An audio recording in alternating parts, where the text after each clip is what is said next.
శుభ సాయంత్రం. ఇండియా నౌకి స్వాగతం. మిడిల్ ఈస్ట్ నుంచి బ్రేకింగ్ న్యూస్తో మొదలు పెడదాం. అమెరికా, ఇరాన్ మధ్య ఉద్రిక్తతలు పెంచుకున్నాయి. యుఎస్ విమాన దాడులు ఇరాన్ న్యూక్లియర్ కేంద్రాలపై దాడి చేశాయి. దానితో ఇరాన్ స్ట్రైట్ ఆఫ్ హార్మూజ్ను మూసివేస్తామని బెదిరింపు చేసింది. వివరాల్లోకి వెళ్ళిపోదాం.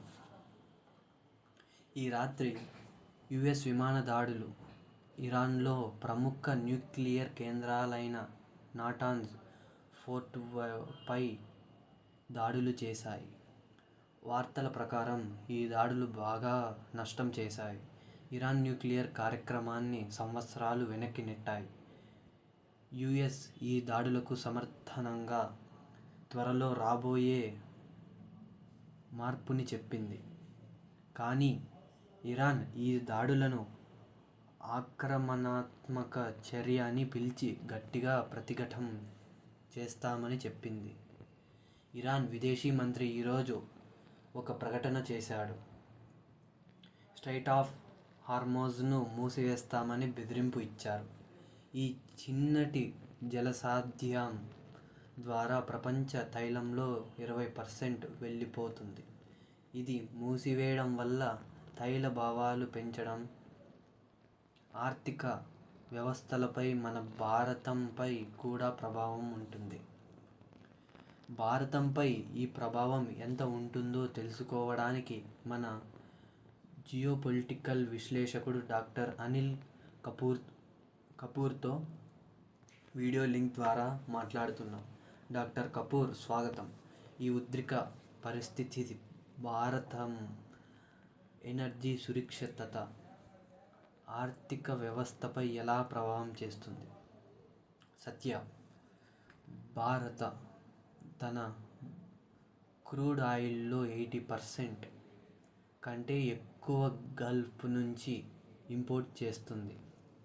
స్ట్రైట్ ఆఫ్ హార్మూజ్ మూసివేయడం వల్ల తైల సప్లై తగ్గిపోతుంది.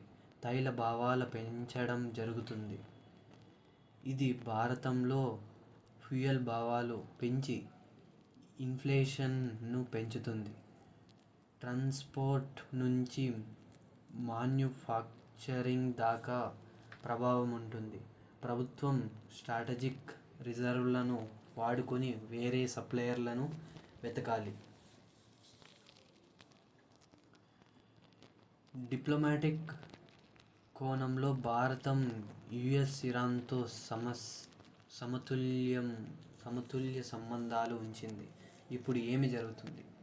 భారతం కష్టమైన స్థానంలోనే ఉంది. న్యూఢిల్లీ ఇరాన్లో ఉన్న నేపాల్, శ్రీలంక వారితో పాటు మన వారిని తీసుకురావడానికి సిద్ధం చేస్తోంది. ఇది మరియు ఉద్రిక్త పరిస్థితికి సంకేతం.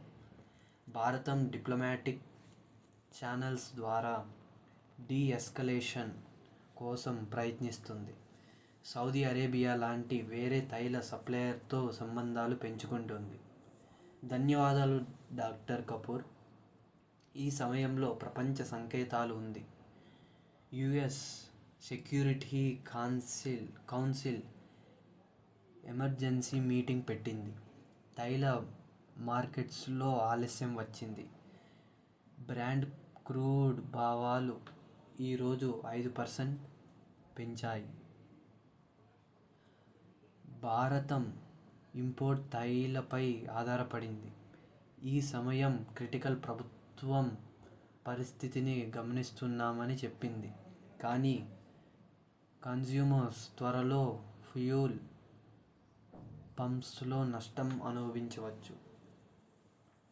భారతం విదేశీ వ్యవహారాల మంత్రాలయం శాంతిగా ఉండమని కోరింది.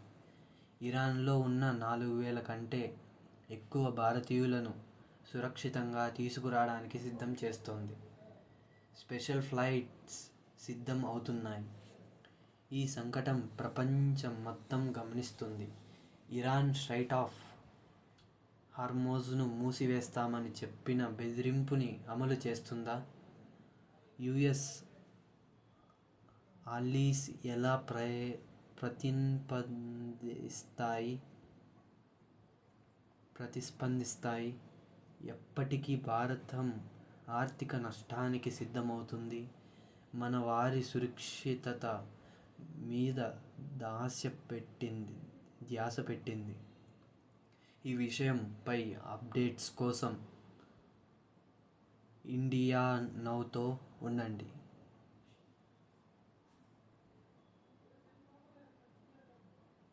ఈ సెగ్మెంట్తో ముగిస్తున్నాను. ధన్యవాదములు.